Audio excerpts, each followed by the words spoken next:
You're listening to Sports Connections with David Smale. I've read a lot of your stuff, Seth, and I love reading it. It seems like you like the personality of basketball as much, if not more, than the X's and O's. Is that true? And if so, why? Very much so. And it's a great observation, David. I mean, I think the things that I enjoy reading and writing are when you delve into people. You know, that's really what it gets down to, and the contours of people, right? Yeah. To me, I often fall back on the notion that our best qualities and our worst qualities often almost always come from the same place. Yeah. They're the same quality.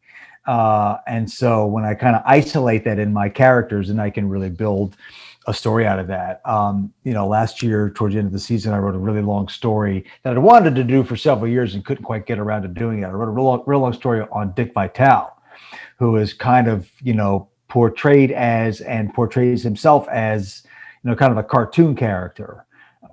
But I knew there was a much deeper dimension to him, a more human side, someone who's dealt with a lot of pain as any, 80-something-year-old person has. So, yeah, I mean, I like to, and it's kind of in that role, in the studio where it is more of an analytical role where you're breaking down the X's and O's. I'm also a little bit more of the storyline guy. So I kind of, Clark makes fun of me because I have, these blue index cards around me. I keep my stat nuggets and,